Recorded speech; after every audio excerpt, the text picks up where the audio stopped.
Writers' rooms can be sort of famously raunchy, and a lot of that stuff doesn't get to the page because you have to make something for TV eventually. But in this case, we were able to bring a lot of that to the page and actually shoot some of the runs that would normally be forgotten. I'm very excited to chat with you both for Ted. I'm a big fan of the movies, big fan of Seth's, and you guys have done a phenomenal job in continuing this franchise with this show. What was it like when you first were both approached by Seth to help continue Ted and John's legacy on screen? Well, that started with a meeting with Seth, not surprisingly, and we immediately hit it off. We have a lot of the same reference points and sensibilities, and so we were kind of fast friends there. I remember Paul making a very funny joke during that meeting that actually wound up in the pilot. So it was just sort of a quick collaboration, and it kind of got off to a pretty quick start. Yeah, and we haven't worked with Seth before. We've known about him for a long time, and we're really anxious to have the chance to work with him. It seemed like a once in a lifetime opportunity. Hopefully it'll be more than a once in a lifetime opportunity. Hopefully, I'd love to see more of this show continue, or you guys continue on with something else. What was the joke, out of curiosity, that landed in the pilot? If I remember what Brad's talking about correctly, he was reminiscing about a girlfriend named Sheila, and we were talking about, because the show's a prequel, we were talking about the 90s and the thing. And Paul said, New England is one of the few places you can meet a young Sheila. Yeah, we all three of us Brad and I grew up in Rhode Island, and Seth went to Rhode Island School of Design, so we had a lot of similar cultural sort of touch points, and I think the name Sheila was one of them. Yes.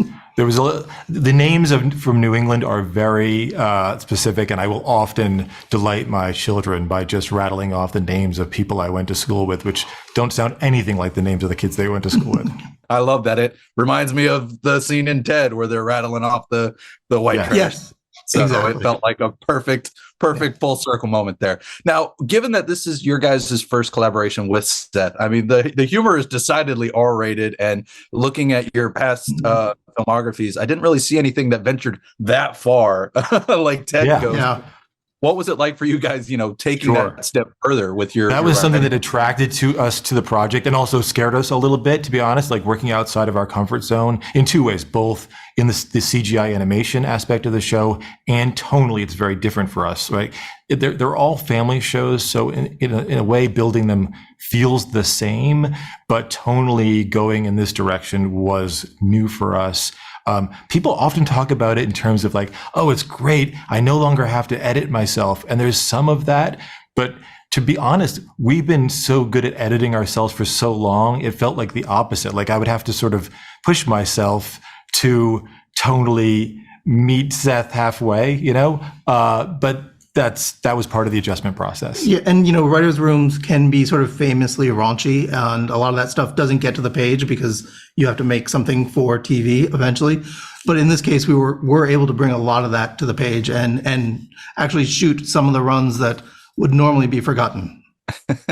Well, I love that. It sounds like a great collaborative process for you guys. What would you then say was one of your favorite episodes this season to help get to put together? Sure. I mean, that's a tough one, but we wrote the My Two Dads episode, and I would say we wrote it, but to be honest, the reason it was really fun was the story breaking process. The room was just really firing on all cylinders during that story breaking process in a way that we cannot take credit for. But there are a couple twists in that story that I didn't anticipate, didn't come up with, and was very happy to sort of be in the room to be a small part of them. So that was a fun moment where like things are clicking and a story suddenly makes sense. You're like, oh, because we've told a lot of stories over the years. It's like, oh, I haven't told that story that way yet. So that was fun. Yeah, I agree with Brad. That was a great episode. And it was, I think, our first opportunity to really sort of see Seth develop an episode up close and to work with him doing that. And that really, obviously it's important to figure his style out. And that episode really helped us figure out his style.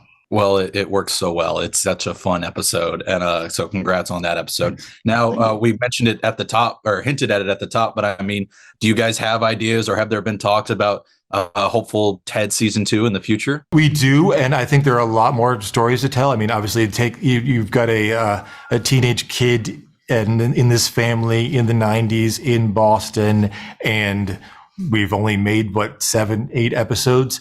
So yeah, we'd love to. We don't know if that's going to happen, but it would be a great thing. We'd love to be a part of it. Yeah, this season was his junior year in high school. It makes sense to me that the next season potentially would be the senior year and going to college, or not going to college, however that works out.